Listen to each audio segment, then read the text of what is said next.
Hello there guys, Hirosaki here. This story is all about what if Naruto had the ability to be invisible. An accident bestows a completely new Kekkai Genkai on an orphan boy, a blood limit that nobody could have foreseen. Please like and subscribe to this channel before we begin and check the description box for the author of this great storyline. Welcome aboard. Chapter 17. Naruto, Kiba and Hinata looked round, the direction of their gazes obscured by the blank masks that they wore. They had joined the other Chunin hopefuls on the field outside the academy in front of a large stage that had been assembled and on which all of the various Jonin senseis were seated, handing in their forms to one of the Chunin sat at desks around the field. As the sun hit the highest point, a trench coat wearing scarred man took the middle of the stage and stared at them. Quiet and down. The genin quickly ended their conversations and turned their attention to the tall man. My name is Marino Ibiki, and I am your proctor for the first stage of the Chunin exams, he said, his voice somehow carrying across the entire field. You are here because you believe yourselves ready for promotion. The already quiet crowd went totally silent. The second test will begin at 1 o'clock tomorrow afternoon, Ibiki said. However, you will need to wait until noon tomorrow to find out where it is, since that is when we will display the location on that sign up there. Your Jonin sensei have not been told, neither have most of the shinobi here. The entry requirement is a single scroll like these. To get one, you need to complete a task given to you by a Jonin not of your village. You will be able to find the Jonin on various training fields until dusk. They will give you a mission to complete. Do it, and you get a scroll. You must present the scroll to gain entry, so if you cannot impress a Jonin, you can always find another way of acquiring the scroll. You are not allowed to enter any building between now and the start of the exam. Doing so will result in you being expelled. The use of crippling or killing techniques will lead to your expulsion. Jonin, to your stations. The shinobi on the stage rose and vanished. Some of them used various types of shunshin while others used pure speed, kawarimi or other methods to depart. You have your tasks and you have been given maps, Ibiki said. Begin. Naruto sent a chakra pulse and an instant later, Team 7 were standing atop the Hokage monument.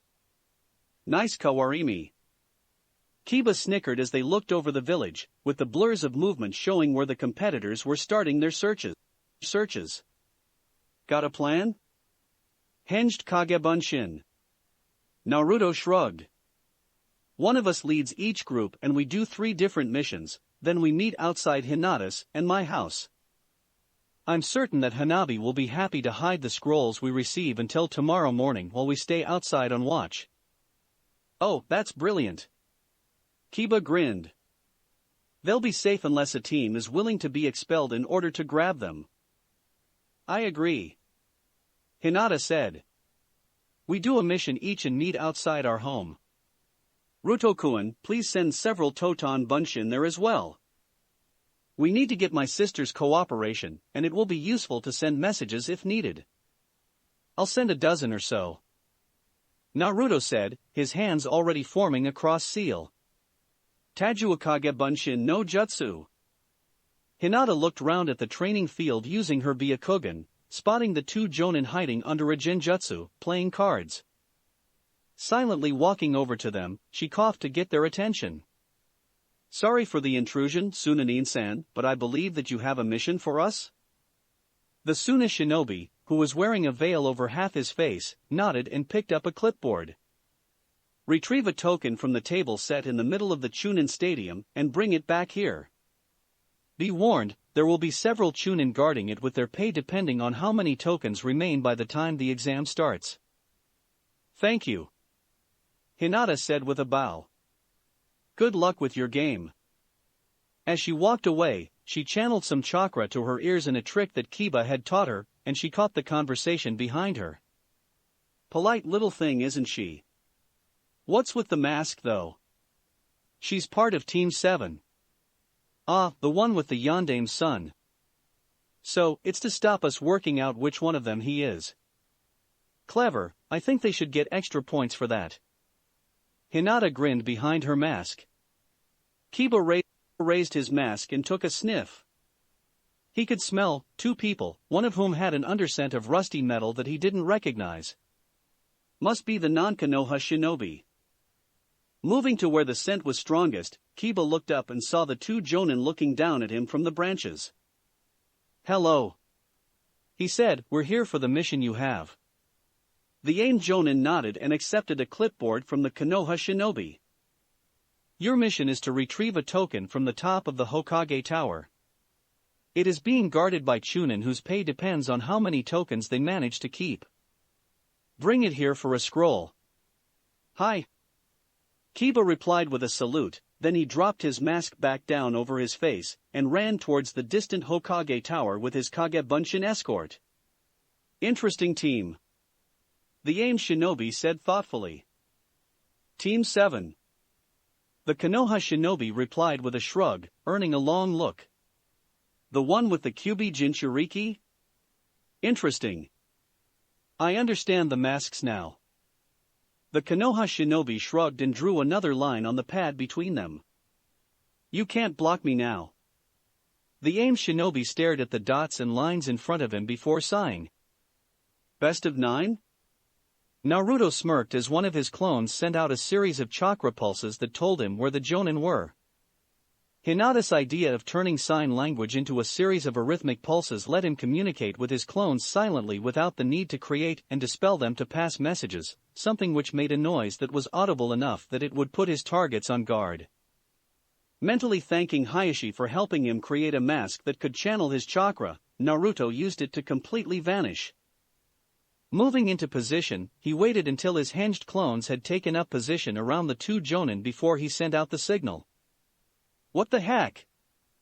Ebisu yelped as the 3 figures and dog rippled into visibility in front of him. The other jonin, a large dark-skinned man with half a dozen or so swords on his back and an asymmetrical white flak jacket, whistled in appreciation. "How'd you do that without a sound? I didn't even know you were around." Naruto grinned under his mask. He'd heard of this shinobi, and had even come up with a few possible lines to use. "I give you this warning for your health / I'm a true master of stealth. You never see me coming, I'm suddenly there / means all my enemies had better beware. But now I need the mission that you hold / if I'm gonna be a Chunin before I get old." The Kunonin stared at him, eyes so wide that the whites were just visible around the sunglasses he was wearing, then he grinned and held out a fist. "I'm Killaby and I'll like your style / haven't met another rapper for a while. You gotta grab a token from the Yondame's head / but there be guards, that's what I said. Grab a single token and bring it to me / and I'll grant you a scroll, you see? But before you leave with a mighty jump / come fellow rapper, gimme a fist bump. Yo!" Naruto tapped his fist against bees and then crouched before leaping into the canopy of the trees, headed for the Hokage mountain. "Well," Ebisu managed after a moment. "That was different." Hinata leaned against the pillar and activated her Byakugan, using it to scan the Chunin arena. After a long moment, she smirked and motioned for one of Naruto's clones to get near. "Can you Kaori me with something as small as a token?" The clone nodded and Hinata pulled a smoke bomb out of her pocket. Placing it on the ground, she pushed it out so that it was within line of sight of the table. "I need you to swap with a token, then swap again with this smoke bomb. Once you've done that, we all head back to the training field." "Understood," the clone said as it rippled into invisibility.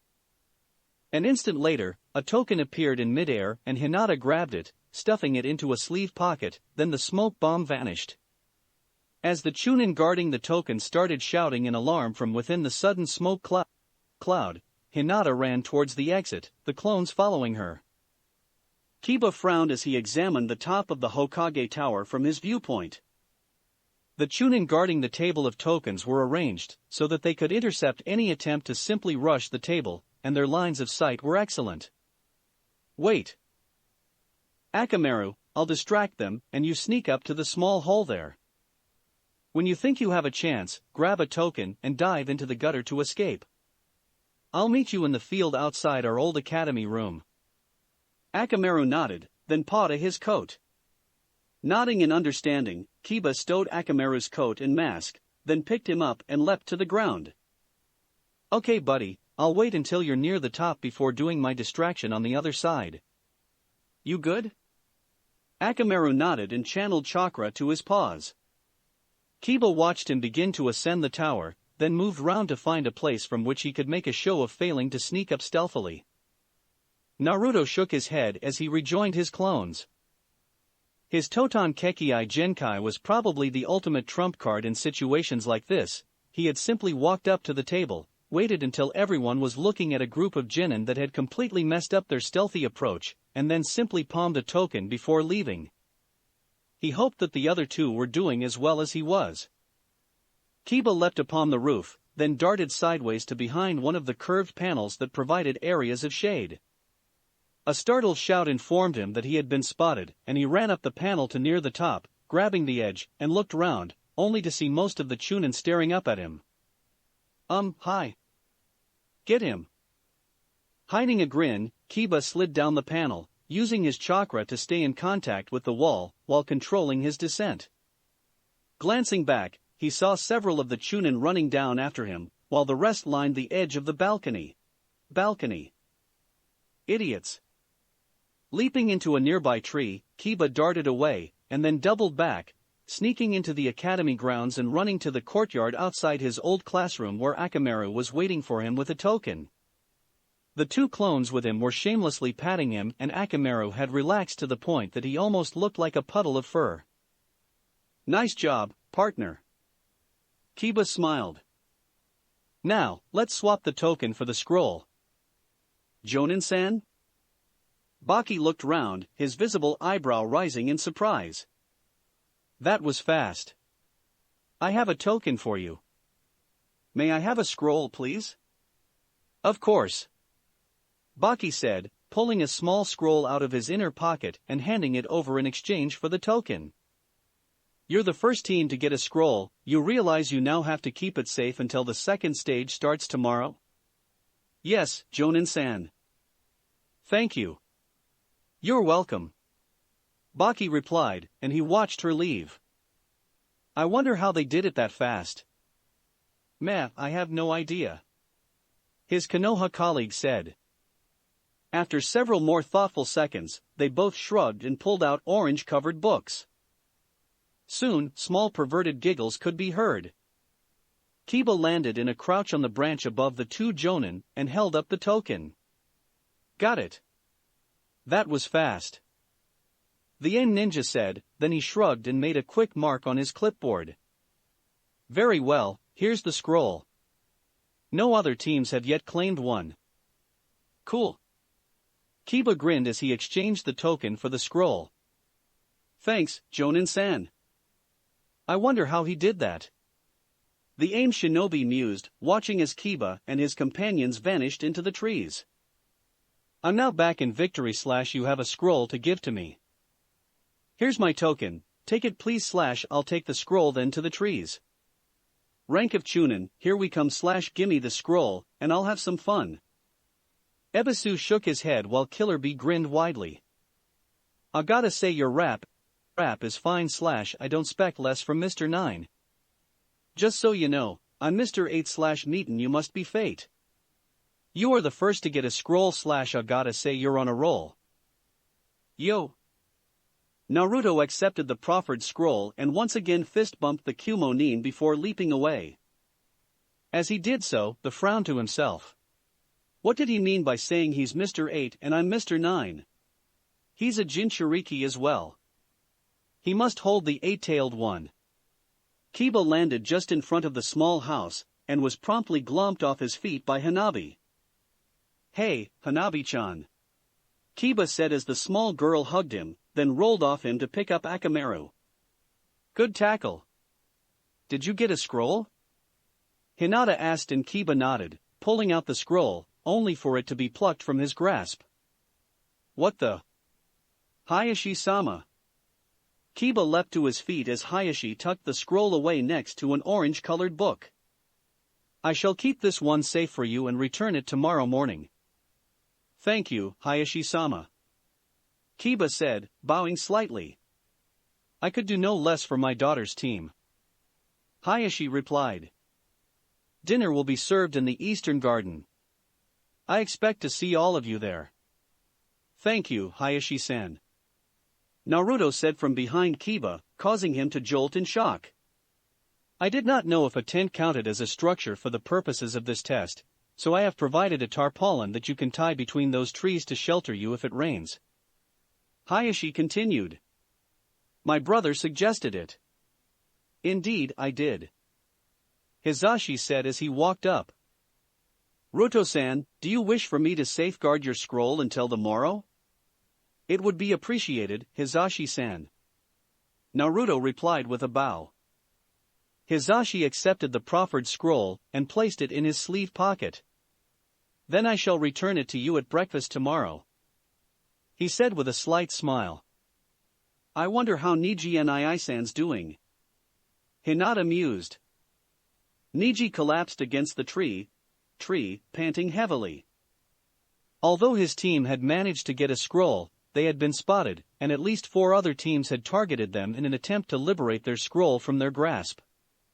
The actions of our adversaries are most unyouthful, Lee noted, and Niji gave him an exhausted glare. The sword-wielding taijutsu prodigy wasn't even breathing hard. We're going to have to find somewhere safe tonight. Tenten mused, and Niji paused in thought. We can go to my clan's compound. Excellent idea. Tenten agreed. Okay, I'm ready to move out. Are we clear? Niji activated his Byakugan for a moment, then he nodded. Then let's go. YOMMMPH. Quietly. Tenten hissed, and Lee nodded as much as he was able to, given the hand clamped over his mouth. Niji froze at the sight before him, and his 2 teammates, picking up on his shock, moved to see what had him so unbalanced. Hello, Niji. Father. Niji managed after a few moments of trying to mentally rebalance himself. Come, join us. Do you want me to look after your scroll for you tonight? That would be very kind of you, Father. Niji managed as he staggered forwards to sit on the large rug beside his father. Looking round, he saw his cousin's team talking to Hitomi, while Hayashi was examining some documents on a clipboard. If you need to refresh yourself, we have a field expedient privy set up behind the bushes with special sheets to block the Byakugan. Hisashi added. I'm good for now, but thank you. Tenten said with a bow as she sat. Lee also sat down, looking round in bewilderment. Niji-san, has your clan ever done this before? No. Niji said slowly. Kai. This isn't a genjutsu, my son. Hisashi smiled. We decided that since you could not join us if we ate inside, we would simply have a picnic instead. Hyuga do picnics? Tenten wondered, and Hisashi's lips quirked in a slight smile. When the situation calls for it. There might be some rain tonight, so a tarpaulin and some rope have been provided. Thank you, Tusan. Oh, no need to thank me. Hisashi shrugged. When Hanabi worked out what was going on, she insisted we helped her sister, cousin, and soon-to-be brother-in-law. Brother-in-law. What you see here does not break the rules in the slightest. Of course, I would still advise keeping watch tonight. Niji nodded slowly. Thank you, Tusan. So, how should we do this? Kiba wondered. I don't think that we should have Hinata and Niji watching at the same time, since they both have the Byakugan, and it would mean we only get its protection for 1 watch rather than 2, but... May I suggest that I watch with Lee-san, Kiba with Niji and I-san, and Tenten-san with Ruto-kun? Hinata offered diffidently. That way, we have a good balance of sensor and offense on each watch while still keeping an eye on each other. An excellent and most youthful plan. Lee half-shouted, earning several looks. Lee-san, my sister has only just gone to sleep. Please don't wake her up. Sorry. Then I bid you all good evening," Niji said as he rose and walked over to the angled shelter his team had made from the tarpaulin. Ducking into it, he climbed into his sleeping bag and closed his eyes. A rustling behind him told him that Tenten had followed him and settled into her own sleeping bag. "I feel sorry for your cousin," Tenten whispered, and Niji rolled onto his back so that he could look at her, his eyebrow raised quizzically. "She's stuck for almost 3 hours with our teammate and no one to help her by distracting him." Niji winced with sympathy, then rolled back onto his side, closing his eyes. "YOMMMPH. Sorry, I'll be quiet now." Niji smirked. He would have to ask Tenten to learn from Hinata how to shut Lee up like that. Chapter 18. Hinata perched on a branch above the campsite and briefly activated her Byakugan so that she could scan the area. The patrols were moving around just inside the compound walls, using the Byakugan themselves, so as to watch out for any intruder while still remaining hidden. The 2 gate guards were also using their Byakugan, albeit only one of them using it at a time in order to avoid chakra depletion. Closer in, the privacy seals on the walls of the buildings resulted in blind spots that could be used by an intruder, but the roving patrols had had their paths plotted and timed by Narashikaku himself in order to minimize any openings. Of course, Naruto could walk through the defenses with ease, due to his blood limit. As if the thought had directed her action, Hinata briefly focused on her fiancé, asleep in the bedroll under the tarpaulin to her left. Her lips quirked into a brief smile as she saw how he pulled a pillow to him, wrapping an arm round it like he did to her when she shared her bed with him. "All quiet?" Lee asked from beside her, and Hinata deactivated her Byakugan with a sigh of relief. "So far, yes." Lee nodded as he reached into the bag he had brought up with him and pulled out an insulated flask. Opening it, he poured out a cup of tea and gave it to her. "I was wondering," he said quietly, "how does your clan defend against intruders who tunnel in?"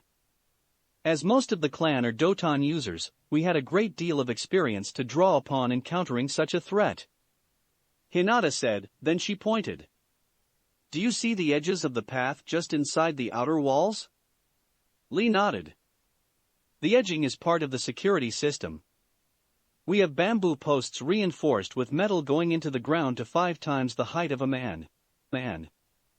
There are small bells set at the top, so if anyone should try to tunnel through, they will hit the posts and thus ring the bells, telling us where they are." Lee gave a very quiet whistle at that. "That's a lot of posts." The walls themselves have reinforcing seals built into the very patterns of the bricks, designed to not interfere with our Byakugan. This lets us look outwards while being concealed from view. The walls behind the gate guards have hinged panels that sound the alarm if the guard falls against them, meaning that even a killing strike may not stop them from alerting the clan to an attack. "Wow," Lee managed, then he looked across the garden to the house tucked into the corner. One of the bedroom windows was open, letting them see Hanabi, curled up in the middle of the double bed and hugging one of the pillows in her sleep, a wide smile on her face. "You are very lucky to have a sister like her," Lee said wistfully, and Hinata nodded. "I am, but it doesn't feel that way when she lands on us at dawn." Lee looked at her curiously, and Hinata decided to explain a little more. "My little sister loves to be hugged. It's not a traditionally Hyuga thing, but we sort of joke that it's a Yurei thing. Almost every other morning, she wakes us up by leaping on us, demanding a hug. Hugs are nice." Lee agreed, earning himself a curious look from Hinata, then she shook her head slightly and took a sip from her tea. "How is your kenjutsu coming along?" she asked, and Lee almost glowed with pride. "I am being trained by Yuzuki Yugao and Gekko Hayate, the sword mistress and sword master of Konoha. Although my inability to mold chakra means that many of their techniques are forever beyond me, I have trained hard to try and equal their speed and skill. I can even dual-wield swords and take on multiple adversaries." "Wow," Hinata breathed. Lee nodded. "I have trained my flames of youth under Gai-sensei, and learned the dances of steel from Yugao-sensei and Hayate-sensei. All 3 of them have agreed that I am ready for the exams. Hinata nodded as she scanned the area again. What about yourselves? Niji-san said that with Ruto-san on your team, you were almost unstoppable. Hinata gave Lee a curious look. Didn't Gai-sensei warn you about Ruto-kun's blood limit? I don't recall him doing so. Lee frowned. Although for some reason he has yet to divulge, he has spent quite some time teaching us all to fight blindfolded. Hinata's eyes widened in shock. Naruto's greatest strength was against ninja who relied mainly on their sight, giving him a real trump card when going up against most dojutsu users, but Meitogai had obviously thought hard about what Naruto's Totan Kekkai Genkai meant and had trained his team to counter it without actually telling them why they were learning it. Very cunning, Gai-san. Hinata whispered. She would have to inform Naruto about it in the morning. It wouldn't do to have him blindsided. Hinata paused to mentally chuckle at the unintentional joke, then she sobered. She had heard stories about blind ninja but had never really considered them much more than legends, a stance which was understandable given the Hyuga's reliance on their blood limit. Perhaps it was time to root out the old stories and consider how to counter the abilities mentioned therein. Lee gave her a curious look, but he obviously recognized her thoughtful expression because he soon resumed trying to scan for any possible intruders. Kiba yawned as Hinata gently shook him awake. Crawling out of his sleeping bag, he mentally debated whether he should wake up Akamaru as well, but a glance at the small ball of fur that was his partner dissuaded him. Instead, he stretched, feeling his vertebra pop back into alignment, then moved out and jumped into the tree overlooking the two shelters. A few sniffs confirmed that it was the lookout post that Hinata had chosen. A couple of moments later, he was joined by Hinata's cousin, Niji. Niji-san. Kiba-san. Niji replied quietly. The duo remained quiet for several minutes, then Niji deactivated his Byakugan and looked at the younger genin. I am curious. Can your senses detect Ruto-san? No. Kiba shrugged. Can't see him, can't smell him. Can hear him, but he's learning to be damned quiet. Interesting. Niji mused and Kiba shrugged. I've been doing lots of work on my Doton affinity. Itachi-sensei told me about a shinobi who used the ground itself as a way of detecting his enemies by their movements. Interesting. Niji repeated. I wonder if you could do that with air as well. If you could, it would be fairly similar to the Byakugan. Kiba shrugged. You mean like a seventh sense or something? Well, Ruto's the only one on our team with a futon affinity, and he's scary enough already. But it might be worth mentioning to him. Niji countered. Even if he cannot do it, he might be able to do something similar, or that is derived from the idea. But why now? I mean, we're competitors for the exam, even if we're under a truce at the moment. Even if you told him now, he would not be able to create a useful technique out of it for quite some time. Niji explained. That being the case, there is no harm in making the suggestion. Kiba nodded, then sighed, earning a quizzical look. I feel like I'm the weakest of us all. He said slowly. Hinata-chan and Ruto work together perfectly. I manage to work alongside them, but they work with each other way better than I can work with them. Ruto's got that Totan Kekkai Genkai of his that's bloody scary when you actually stop and think about it, while Hinata uses that weird gentle step style that I have no idea how to counter. It is quite difficult. Niji admitted. Even I am hard-pressed during my spars with her. Hinata-san trains somewhat in Juken in addition to her lessons in Juho, giving her knowledge about the strengths and weaknesses of our preferred style. The opposite is not as true, as I have discovered on several occasions. The last bit was in a somewhat rueful tone of voice and Kiba nodded. Out of interest, that babe on your team. Kiba stuttered to a halt as Niji activated his Byakugan and glared at him. What did I say wrong? That babe is my teammate, Tenten. Niji ground out. Kiba nodded frantically. Yeah. I was just wondering what she does. I mean, you're a taijutsu expert, Lee uses a sword, what does she do? Ninjutsu? Genjutsu? Mainly shuriken jutsu. Niji finally said. There is not a single throwing weapon that I have seen which Tenten cannot use after only a couple of practice throws. She is almost as skilled with melee weapons as well. Lee has learned quite a few of his kenjutsu skills from her. Kiba whistled in awe. Wow, I wonder if she can recommend some weapons for me? I mean, I know that my normal style normally doesn't use it except for a few moves using kunai. Kunai? I've seen Nei-san and the triplets using a really scary move, the steel rotating fang.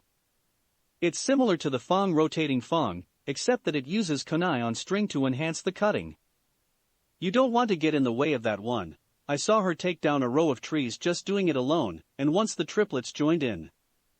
Kiba shuddered and Niji noted with some dark amusement that the shudder was in no way feigned. Have you learned that technique yourself? Hell no. Kiba replied. Akamaru and I are still learning the fang passing fang. We can do it, it's just aiming it that's the problem.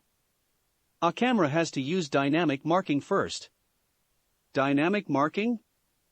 Kiba looked slightly embarrassed. Akamaru scent marks them by pissing on them. Niji stared at him for a long moment, then hastily muffled his snort of laughter. He what? Pisses on them. Kiba confirmed. It also slows them somewhat as they're generally busy complaining about it. It's a good distraction in its own right.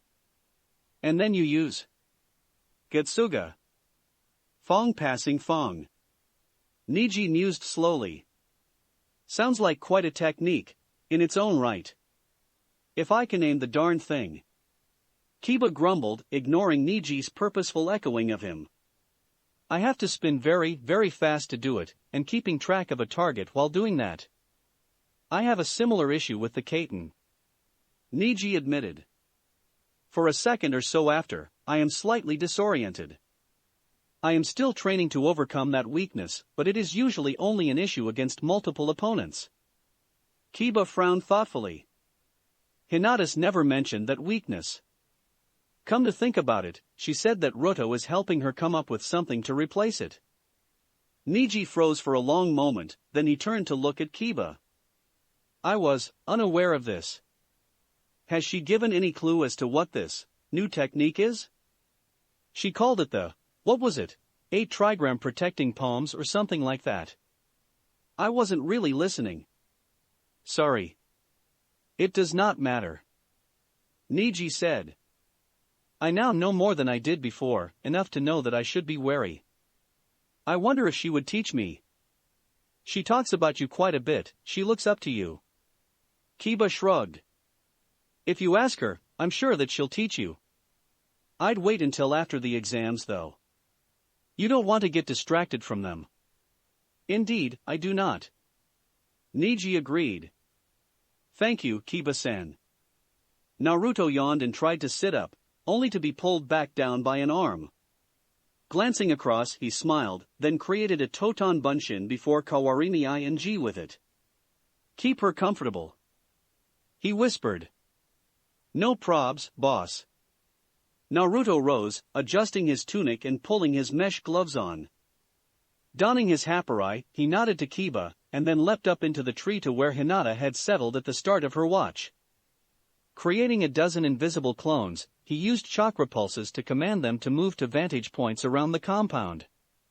Wow. A voice said, and Naruto turned to find Tenten staring at him from mere inches away. I can't see you at all.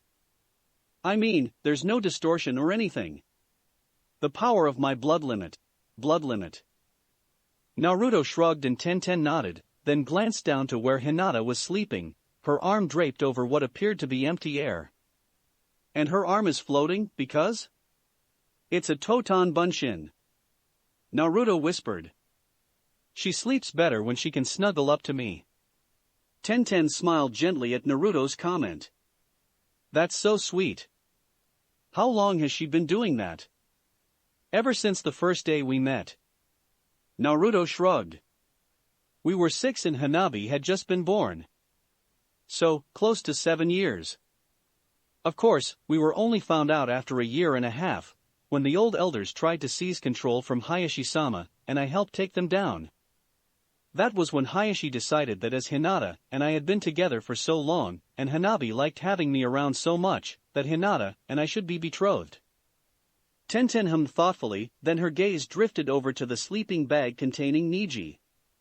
Naruto smirked. You've fallen for him, haven't you? Tenten blushed, then she glared at him before sighing. You know, it's really not as effective when I can't see you. She huffed. It was a very good glare. Naruto said reassuringly, then he ducked as Tenten tried to dope slap him. Hey, careful. You don't want to cause my clones to dispel. You have clones? Kage Bunshin variant called Totan Bunshin, remember? I just told you about them. Naruto shrugged. I have them scattered all over the place, keeping an eye out. Wow.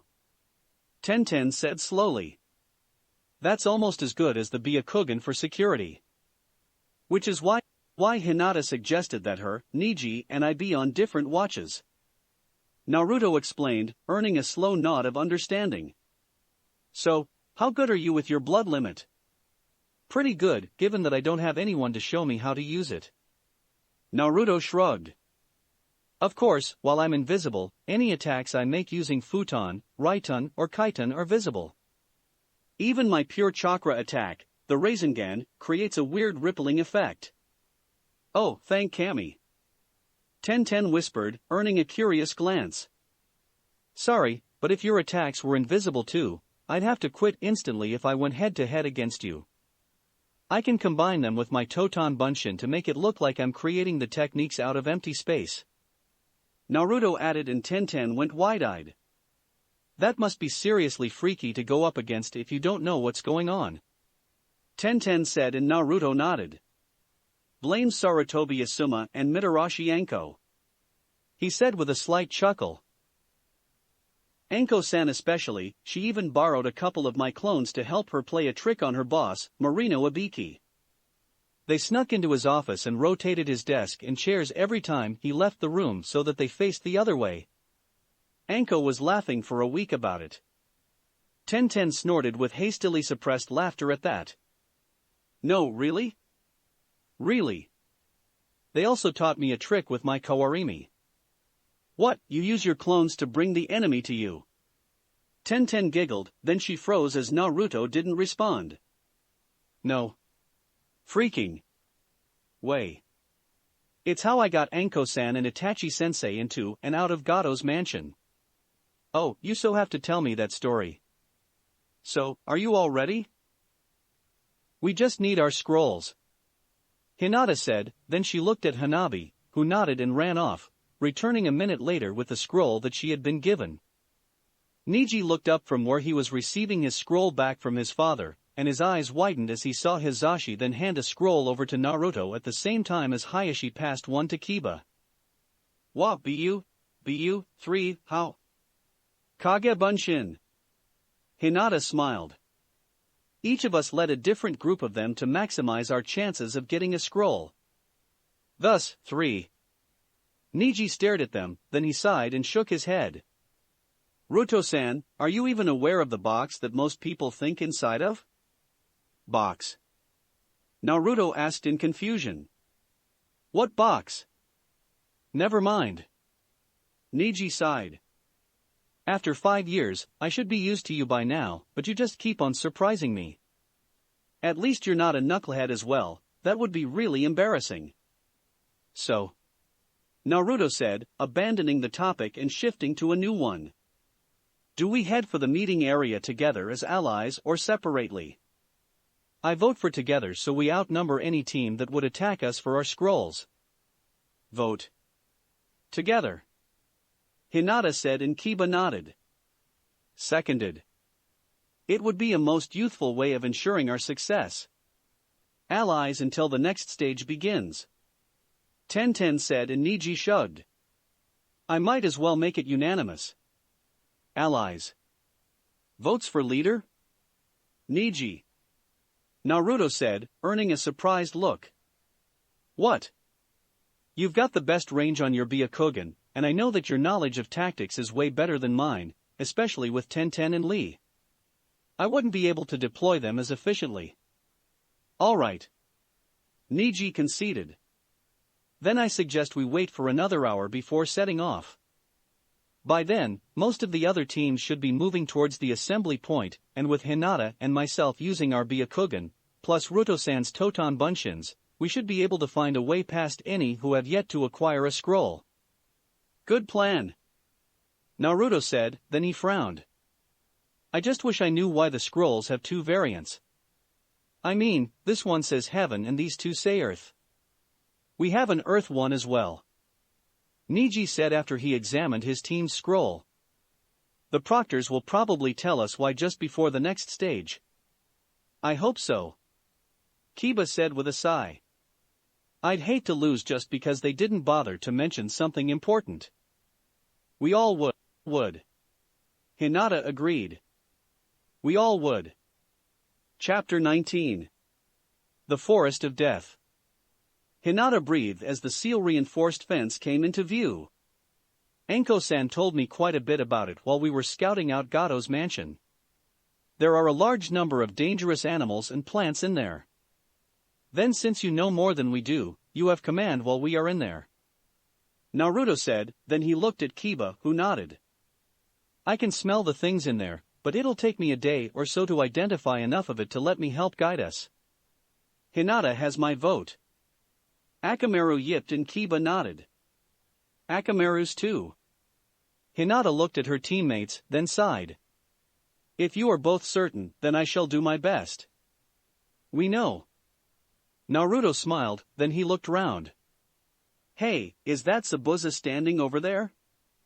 Kiba and Hinata spun round, and their shocked gazes came to rest on none other than Momochi Zabuza, who was talking to Mitarashi Anko, while three Mist Genin stood nearby, each with a different weapon on their backs. It is? Kiba swallowed nervously. But how? I have a different question. Hinata said slowly. Why is the hunter Nin from Wave with him? Let's find out. Kiba said and he stalked towards the swordsman with Hinata and Naruto following closely. Zabuza saw them coming. What the? You got three of the invisible kid? Anko glanced over and started to laugh. Nah, the other two decided to dress like the Totan Gaki. Means their enemies have no clue as to which one they are facing, and since they can kawarimi with each other without warning, even when they have been identified, they can still switch. Very clever. Zabuza nodded in approval, then he waved over the three Kiri Genin. Haku, Suigetsu, Chojuro, get over here. The three Genin moved forwards and Naruto cocked his head. Although two of them were obviously boys, the white-haired one with the odd double weapon, and the one with the two-handled sword on his back, the third one. You a boy or girl? Kiba blurted out, causing both Hinata and Naruto to facepalm. The dark-haired Genin simply smiled and remained quiet. We could ask the same of you. The white-haired one stated and Kiba growled at him before Naruto placed a warning hand on his shoulder. You're masked, remember? So. Zabuza asked as he leant against a tree, which of you is the invisible one who Haku almost killed by accident? Naruto sent a chakra pulse to warn his clones to be ready, then he stepped forwards. Brats, if you find yourself going up against him, fall back. Zabuza said. He's got an invisibility trick better than me and my mist plus he can move his entire group out of harm's way in under a second. Still haven't worked out how. Yes, Zabuza-sensei. Haku said as Chojuro nodded. Suigetsu simply sneered. You mean this is the Genin that caused you to, irk?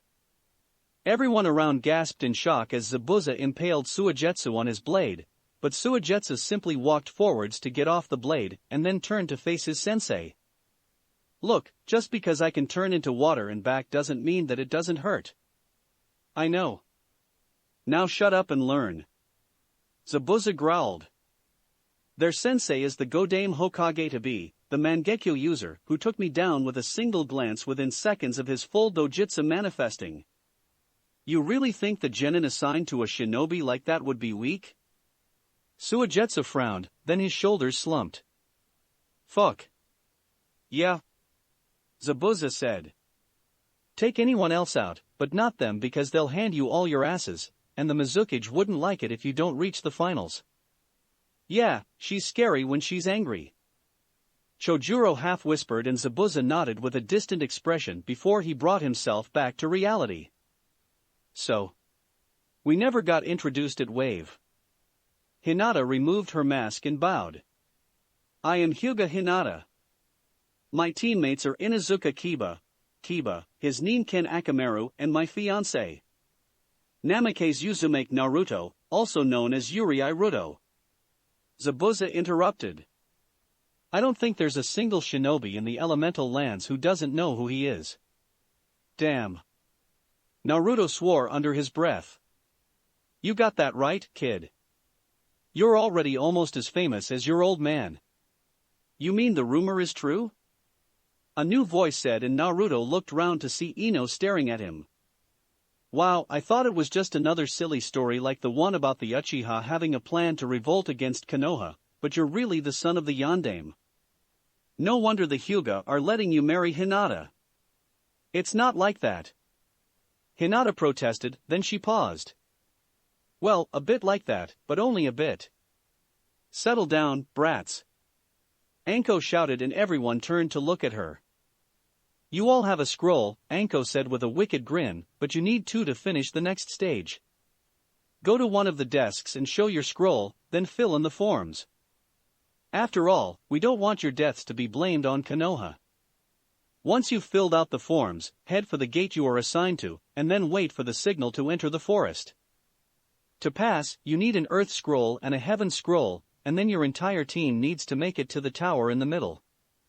You will have exactly 5 days before the test ends. If you die, your team is out. Leave the forest before the end of the test, you fail. Got it? Good, now get going. Behind their masks, all 3 genin of Team 7 smirked. We'll present our Earth Scroll. Naruto said quietly. There's a free desk over there, let's move.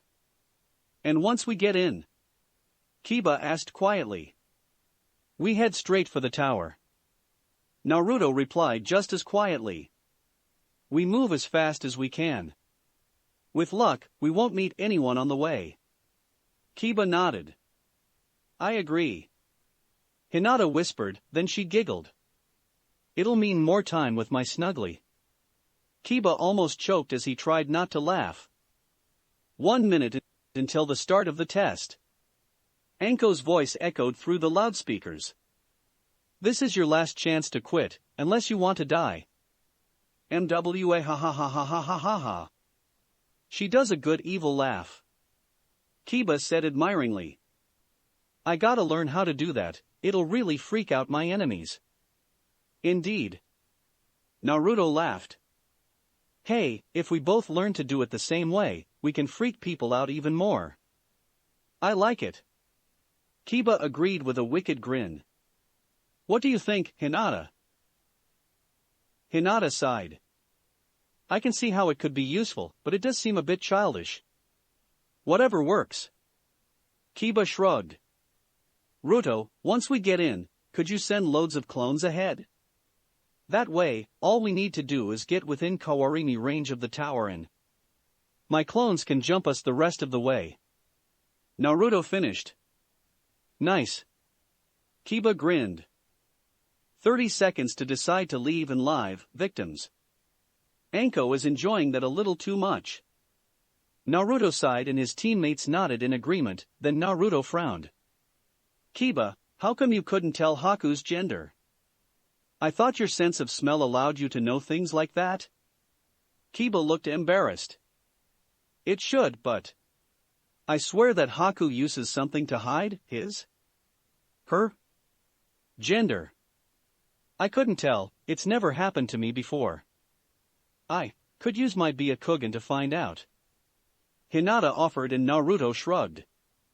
It probably isn't all that important. 10 seconds.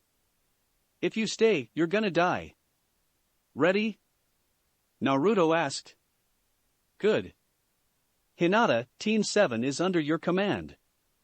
Get ready. Hinata said as she briefly activated her Byakugan. And go. Anko's voice echoed as the gate in front of them slid open. Hinata dashed into the forest of death, flanked by her teammates. Mitarashi-san. One of the Chunin shouted as Anko hit the button that reclosed the gates. We may have a problem with one of the teams.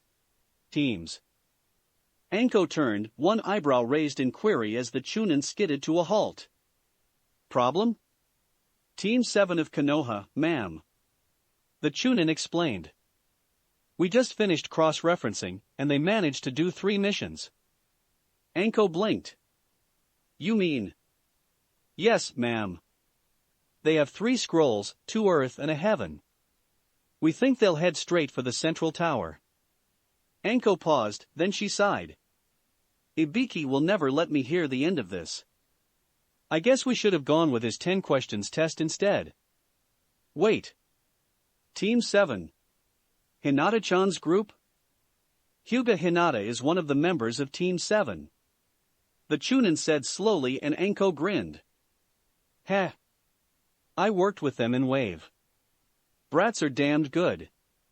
Should have known they'd pull something like this, I taught them well.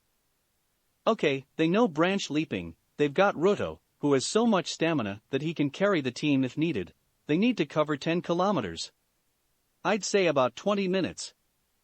Heh, better get moving. The Chunin frowned. But, shouldn't we do something? Didn't they cheat? No such thing as cheating. Anko countered. We're ninja, we do whatever it takes to get the mission done. Pure and simple. They simply did something we didn't predict and more power to them. You got a problem with that? No ma'am. The Chunin half-shouted as Anko released her killer intent at him for a brief second. Good. Fuck. Fuck. Kiba, calm down. Naruto snapped. We left them behind us. Kiba glanced at Naruto, his eyes wide in shock. But, they were giant fucking tigers. Kiba. Language, please. Hinata said sternly before her tone softened. They were on the ground and we were able to outpace them through the trees. We're going to be fine. Kiba's hyperventilation slowed and he nodded unwillingly. Yeah, okay. Sorry, it's just... I'm an Inuzuka and we don't like cats that much, especially ones that big. I wonder if we could tame them. Hinata mused and Naruto shook his head. Unless we tied them down or had super strength to wrestle them into submission, I don't think it would be a good idea to try. Hinata sighed. The fur of the giant tigers had looked very soft, and she wondered what it would have been like to snuggle against one or to ride one. Hey, is that the tower? Kiba suddenly asked, causing Hinata to abandon her musings and quickly activate her Byakugan. It is, and we're clear. She said with a smile. I don't see anyone in a position to intercept us. Damn, we're good. Kiba grinned and Akamaru yipped in agreement. Well, let's get moving. Hinata laughed and Kiba stared at her. But, we already are. Never mind. Hinata sighed. There's the tower and lots of doors. The team landed on the cleared area around the tower and Naruto sent 2 clones forwards to open the doors in front of them. When no traps or ambushes materialized, he gave Hinata a questioning glance. It looks clear inside, let's move. Quickly darting through the door, they closed it behind them and looked round at the room they were in. Hey, there's something written there. Kiba said, pointing to a sign hung on the wall opposite the door. Hinata looked at it curiously. If qualities of heaven are your desire, acquire wisdom to take your mind higher. If earthly qualities are what you lack, train your body and prepare to attack. When heaven and earth are open together, the perilous path will become righteous forever. This something is the secret way that guides us from this place today. For a long moment, they all stared at the painted sign, then Kiba broke the silence. Lame. He deadpanned. Whoever wrote that wasn't a poet. It's a riddle. Naruto realized. Heaven must mean the mind while earth means body. If you can't think your way through things you need to study, while if you aren't strong or fast enough, you need to train. Only by honing both your mind and your body can you succeed. When heaven and earth. Hinata mused, then she nodded. We need the heaven scroll, and one of the earth scrolls. We open them together. My clones open them together. We wait by the door. Naruto corrected. Kiba nodded and the clones took the scrolls to under the sign while Team 7 retreated. The clones opened the scrolls, then they quickly put them on the ground across each other before dispelling. What? Kiba asked as Naruto gasped. The scrolls form a summoning array. A cloud of smoke billowed up from the crossed scrolls, dissipating to reveal the form of Sarutobi Asuma. Asuma-sensei. Naruto laughed as the bearded man smiled at them. Well, it's good to see, why are there 3 of you, Roto, and what happened to your teammates? Hinata and Kiba pulled off their masks and Asuma's eyebrows rose. Nice tactic. So, back to business. You set a new record, well done. I assume you read and understood the sign behind me? All 3 genin nodded and Asuma pulled out a cigarette. Excellent. Let's get a bunk room for you, then I think Anko wants to congratulate you. Any chance of some food? Kiba asked and Asuma chuckled. Sure, this place has a commissary. Free food for all genin, although it may be wiped out if Choji gets here. Akamichis and free food. Asuma broke off with a shrug as Hinata giggled. So, come on. Anko finished off the stick of dango and hurled the wooden skewer sideways. Glancing across, she looked at the perfect Konoha leaf she'd made from the skewers and smirked. Nice one. Anko blinked, then turned round. Hey, Asuma. You still treating Naichan good? If I hear that you've upset her. Asuma swallowed as Anko licked the edge of the kunai that had somehow materialized in her hand. You wanted to talk to these 3? A bark sounded and Asuma sighed. All right. 4. Oh, the gakis with the scrolls. Anko laughed. Sure, send them in. The genin filed in and Anko fixed them with the strongest stare she could before giving up in the face of the trio of masked figures. All right. Listen up, you've set a new record mainly because I screwed up in setting the terms of the previous test. However, you still have another 4.5 days to go. Until then, you stay put in the tower, and I want you in the basement arena at noon on the final day. Feel free to explore in the meantime. Thank you, Anko-san. Hinata said and Anko grinned. Will you be staying like that? We brought our normal clothes. Kiba said as he removed his mask. We dressed like this to stop anyone from trying to target Roto while we were out there. Good decision. Anko agreed. Now, scoot. Naruto paused at the door and Kiba bumped into him. Ow. What did you stop? Whoa, babe alert. The blonde girl at the table glared at him. Ignoring her glower, Kiba sat down opposite her. Hey, name's Inuzuka Kiba, and you are? After a long moment, the glaring girl finally realized that he wasn't going to take the hint and leave. Tamari no Sabaku. Suna. Nice to meet you. Kiba smiled, earning another glare. Wow, he's hitting on sis. Better hope Gaara doesn't find out. A new voice said and Naruto turned to find himself face to face with a slightly familiar cat-suited genin. Holy shit. It's you. The ANBU. I am not an ANBU. Naruto said and the boy relaxed slightly. My name is Yuri Roto. Holy shit. The boy yelped. It's you. You're the Yandane's son. The one those rumors are about. Naruto paused for a moment, then he slowly nodded. Temari. What it is, Kankuro. The girl growled. It's the Yandame's son. The one who holds the Kyuubi. What? Temari yelped as she rose from her chair. He's a Jinchuriki like Gaara? Get away from him, he's dangerous. You act like he's going to attack for no reason at all. Kiba pointed out and Temari nodded frantically as she backed away. It's what Jinchuriki do. Hey now girl, that's not real nice / in fact it will not break the ice. How could you say that to Mr. 9 / it's something bad, it isn't fine. How could you be so full of hate / I have to ask as Mr. 8? Hey, Killa B-san. Naruto said in greeting to the large man sat in the corner of the room. You waiting for your team to arrive? You got it right, don't you know / I'm waiting for my team to show. I chose to write down what I feel / while sitting here having a meal. Wow, he's good.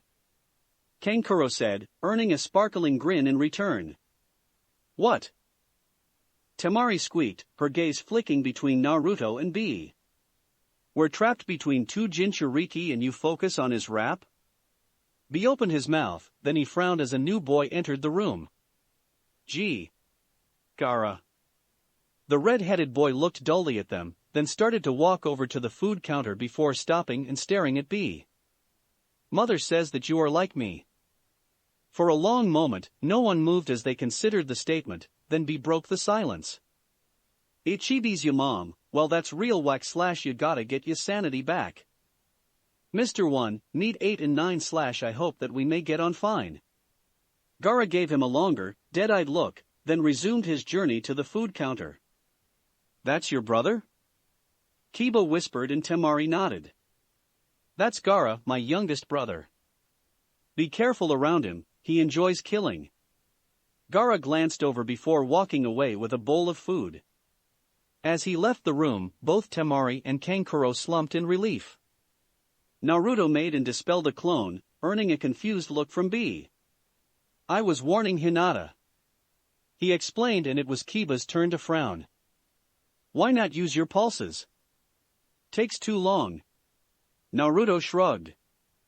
If it isn't a predetermined combat command, it needs to be spelled out, and that takes a while. Quicker to clone message, and I have chakra to spare. While we're waiting for the next 4 days / I can show you several ways. To meet your demon, talk face to face / it lets you have a combat ace. I will not lie, it takes some time / but a demon ally is mighty fine. Naruto cocked his head quizzically. I'll consider it, but why? B grinned. You're a container, just like me / they think that weapons were meant to be. But our burden makes us brothers so / I'll give my help, show you how to go. Thank you. Naruto finally managed. I trust you don't mind if I check with my sensei first. B shrugged and started to write in a small notepad. Chapter 20. Hiruzen sat in the lookout post at the top of the tower, his gaze fixed on the empty space that was the face of the orphan son of his replacement. So, to summarize, he said, Killer B is the Jinchuriki of the 8-tentacled ox, while the Kumo ambassador is the holder of the 2-tailed cat. The youngest Suna Genin holds the 1-tailed tanuki, meaning that we have no less than 4 Jinchuriki in Konoha, 2 of them in the exams themselves. And Killer B wants to train you in using the Kyuubi, even though he's from Kumo, and you're a Konoha Genin. I think he's more concerned that we're both Jinchuriki, Hokage-sama. Naruto replied. I think that he's worried about Gaara as well. Gaara refers to the Ichibi as mother. That does not sound good to me. Hiruzen sighed and closed his eyes in thought. After a while, he nodded. All right. However, I want one of my own people there, and I know just who. He'll introduce himself to you tomorrow morning. Understood, Hokage-sama. Naruto replied, bowing slightly at the implied dismissal before vanishing, revealing that he had been a Totan Bunshin. That never ceases to amaze me. Anko said from the corner where she was sharpening a kunai. It also makes me rather paranoid. How do we know he doesn't have another clone here, watching us? Hiruzen opened his mouth, then paused before answering. I have absolutely no idea, aside from the fact that he told me that he doesn't like to spy on people. Thank the kami that he's not much of a prankster. Anko shuddered, then her eyes widened as she saw Hiruzen's expression. He is a real prankster? To a degree, yes. Hayashi told me that he is very good at making traps. So that's why the Hyuga have become so much better at spotting them. Anko realized. Wow, I thought the new Hyuga ANBU were getting better at finding, disarming and evading traps. Now I know why. Hiruzen nodded, then he turned to look at her. Anko, I need you to visit the hot springs. Anko sighed. The sound of perverted giggling didn't carry very far, but it carried just far enough for Anko to locate the giggler. Moving silently, she dropped down behind the white-haired man and threw a senbon needle at his behind. The man caught it without bothering to look round. That wasn't very nice. I happen to know that Naichan is about to enter, so either you come with me to see the Hokage, or I'll alert her to your presence and she'll do the Jinjitsu on you again. Anko growled. The pervert went almost as pale as his hair, causing the red lines descending from his eyes to stand out. The one with Kakashi and Guy. Okami above. Anko smirked as the man quickly put away his notebook and turned away from the small hole in the fence. So, where are we going? To see your teacher. Anko grinned. Jiraiya. Sensei. The white-haired man responded. I hear from Little Miss Threatens here that my skills are needed. Yes, they are. Hiruzen said, leaning back in his chair and looking at the only one of his students within Konoha. How long have you known Naruto was still alive? The toads told me soon after he vanished. Jiraiya replied without even the slightest hint of guilt. The great toad sage said that he was with those of the blank eyes. The Hyuga clan. Hiruzen nodded. I assume that this has to do with him, then? Jiraiya asked and Hiruzen nodded. Let me guess, you want me to help him learn how to use its power. In a way. Hiruzen said, earning an odd look. I actually have a volunteer for that, but I want you to oversee the sessions. A volunteer? Volunteer? Jiraiya snorted. Who knows more about Jinchuriki than me? Killer Bee. For a long moment, it didn't penetrate, then Jiraiya leaned forwards and planted his fists on the desk. What? He's a Kumo shinobi. Which is why I want you there. Hiruzen shot back. With your skills, you are one of the very few who can go head-to-head with a Jinchuriki if needed, and we have 3 in the tower with another one acting as Kumo's ambassador. Killer Bee? An ambassador? Jiraiya sked, his face working as he tried not to laugh. No, Ryujito. Hiruzen replied and Jiraiya paled.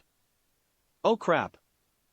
She's almost as scary as Tsunade when she's pissed.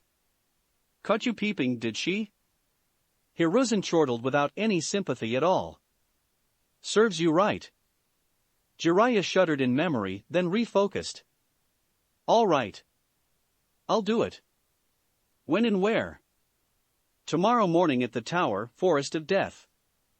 I'll be there. Naruto hurled a kunai at the intruder even before he woke up. His actions roused Hinata, who sleepily activated her Byakugan before leaping out of bed, landing in a Juho stance as Naruto prepared to deploy his clones. Not bad, kid. The intruder blocking the door laughed, twirling the kunai that Naruto had thrown. Almost as good as your old man when he was your age. Naruto tilted his head in query, then realized that since he wasn't wearing his haparai, the gesture was completely wasted on the new arrival. Grumbling under his breath, he stalked across to his folded clothes and quickly donned his haparai and half-gloves. Okay, even I'm slightly creeped by that. The intruder admitted. At least put a top on so I can see where your arms are. Who are you? Naruto countered and the man started doing a weird kabuki-style dance. I am the man whom all men admire, the one who knows women's hearts and desires. I am the greatest writer and the hermit who searches for world peace. I am the toad sage, Jiraiya of the Sannin. Oh. Hinata said in realization. The pervert. Jiraiya turned in midair to give her a shocked look, realized just too late that he was about to screw up his landing pose and ended up in a heap on the ground. The pervert? Naruto asked curiously, but Jiraiya interrupted Hinata's answer. I'm not a pervert. I'm a super pervert. And that's better. How? Jiraiya pulled himself back to his feet and waved for Naruto to wait. Young lady, why did you refer to me as a pervert anyway? My father reads your books. Hinata shrugged. So does my mother, come to think about it, and I recently saw her dressed as a character from Oh My. Hinata-heim? Oh my. Hinata whispered. No, they couldn't, they're old, they couldn't have, no. Hinata? They've been having sex. Hinata whimpered, her eyes wide but unfocused. My parents have been having sex. Naruto pulled Hinata into a reassuring hug as Jiraiya sniggered. Once you get her back to reality, meet me in the mess hall. They're old. Hinata repeated, her eyes wide as Jiraiya left. They couldn't have. Hey, who was the old guy? Kiba asked as he looked in at them. What's up with Hinata? Glad you could make it. Jiraiya said as the trio of genin entered the mess hall. Grab some food and join us. After Team 7 had grabbed some food and sat down at the table, Jiraiya flashed through a complex series of hand movements before slamming them onto the table, causing a large array of symbols to briefly appear. What was that? Kiba asked as Hinata activated her Byakugan and gasped. There's a shield around us. Yep, it gives us some privacy. Jiraiya smirked. Team 7 need Killer Bee, the Jinchuriki of the 8-tentacled ox, and the adopted brother of the Raikage of Kumo. B, these are Kiba and his Ninken Akamaru, Hyuga Hinata, and you've already met Yuri Iruto. B nodded, then looked at Hinata. My brother wanted either Tuchan or me to give you this message. It was his father who gave the order to try and grab you, not him. Bro extends his apologies and asks for forgiveness. Jiraiya stared at him. You didn't rap that. B shrugged. There's a time for rap and a time for talk / a time to run and a time to walk. A time for peace, a time to fight / and a time to try and set things right. Yo. Jiraiya facepalmed as Kiba sniggered. I cannot give you an answer yet. Hinata finally managed and B nodded. Understood. If I'd been hatin' Kumo for half my life, I'd be having troubles overcoming it too. You may act dumb, Jiraiya said admiringly, but you can see things others can't. I'll have to get you into my next book. Dat Ika trash? B yelped. Ain't no way you gonna do dat. I ain't no smut star. It's not smut, it's art. Smut. Art. Smut. Art. Smut. Art. Smut. Art. The three genin stared at the two adults who had jammed their Hitaites together and were glaring at each other at point-blank range. Okay. Kiba finally said. That proves it. They're lame. Both of them. Both adults yelled in unison and Hinata lost her fight against laughter. Naruto sat cross-legged on the tatami as Jiraiya settled down at a nearby desk, pulling out several notebooks as he did so. B glanced over at the Sannin before folding himself down to sit facing Naruto. Before we begin, have you ever spoken with the Kyuubi or used its chakra? Naruto shook his head and B relaxed slightly. Okay. We'll be heading into our minds for this, just fist bump, and we'll be talking to our demons. Naruto extended his arm and placed his knuckles against B's. An instant later, he felt something pull on him in a direction that he couldn't describe, then he found himself in the middle of a grassy plain ringed by towering cliffs several miles away. What the? Welcome to our shared mindscape / don't worry, the Biju can't escape. Meet my friend Gyuki / the eight-tailed ox as you can see. Yo. Naruto turned towards B's rap and almost fell over at the sight of the looming Biju, then his eyes widened at the sight of Killer Bee sitting atop its head. What are you doing here, Gyuki? A voice snarled from behind Naruto, and he turned to see the looming form of the Kyuubi no Kitsune inside a gigantic cage, the door of which was held closed by a piece of paper.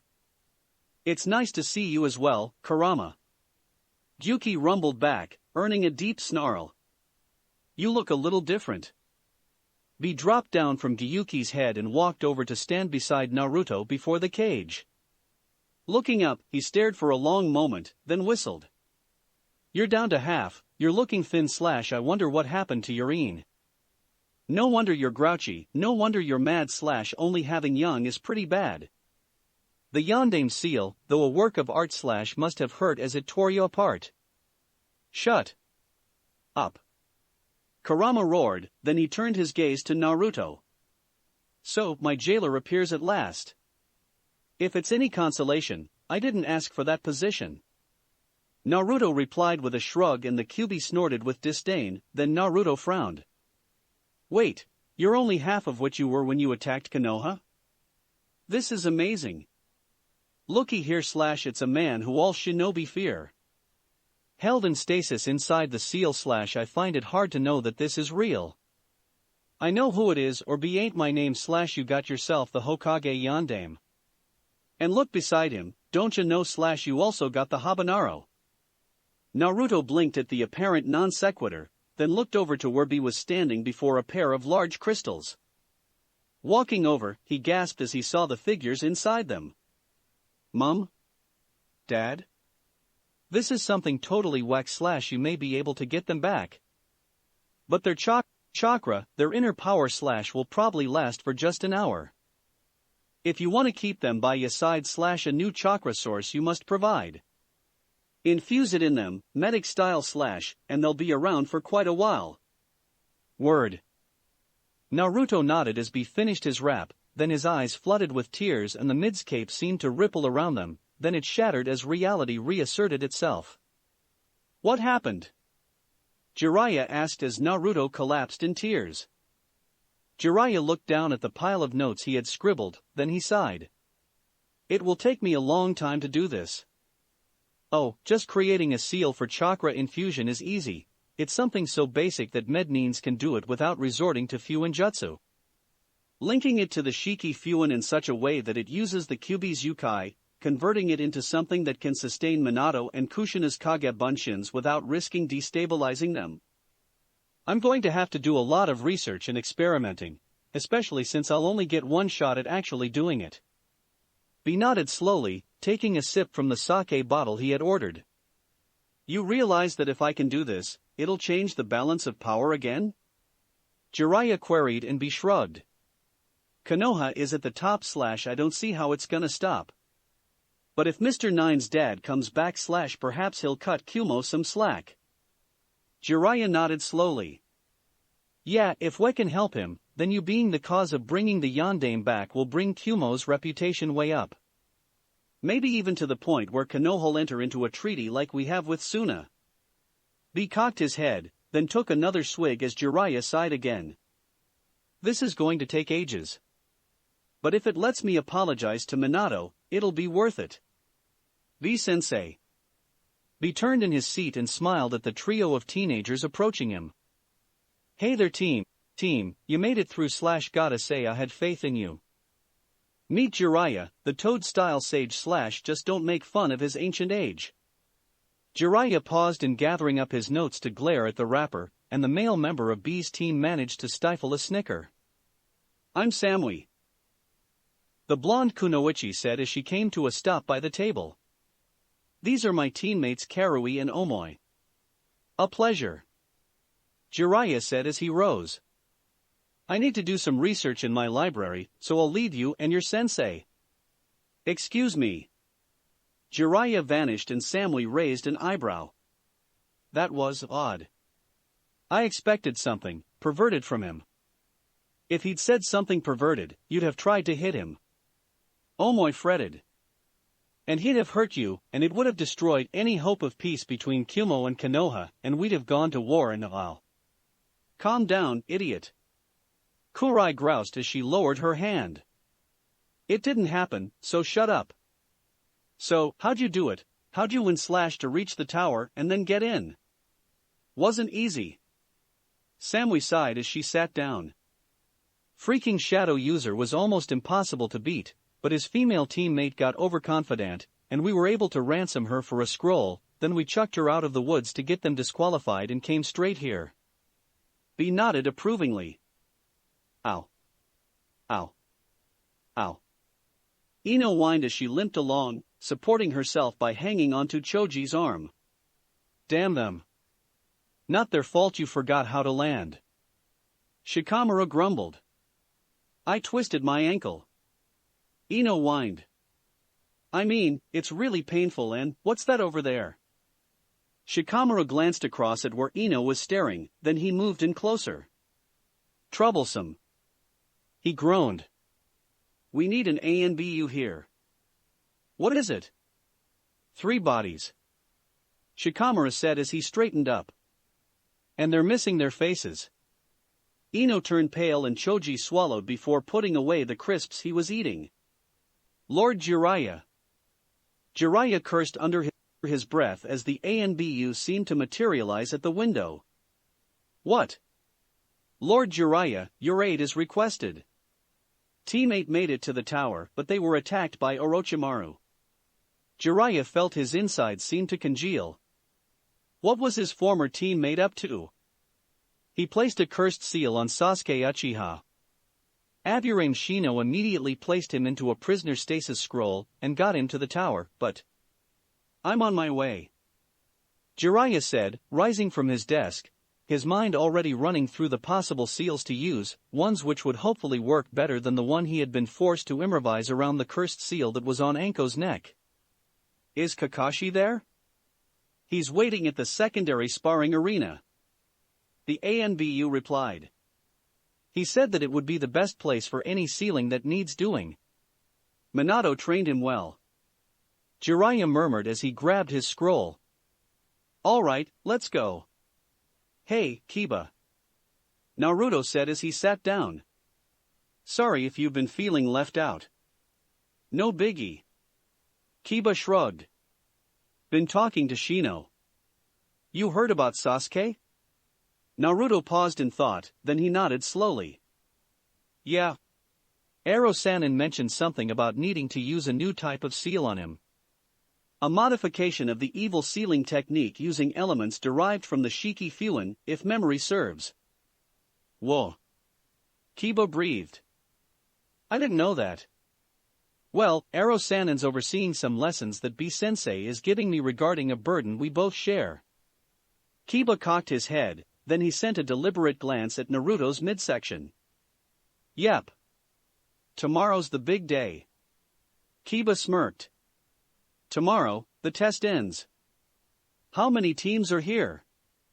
Ours, Team 8, B-sensei's team, and a team led by Yakushi Kabuto arrived this morning. He's a skilled medic, but the rest of his skills seem to suck. He volunteered to help Sasuke recover.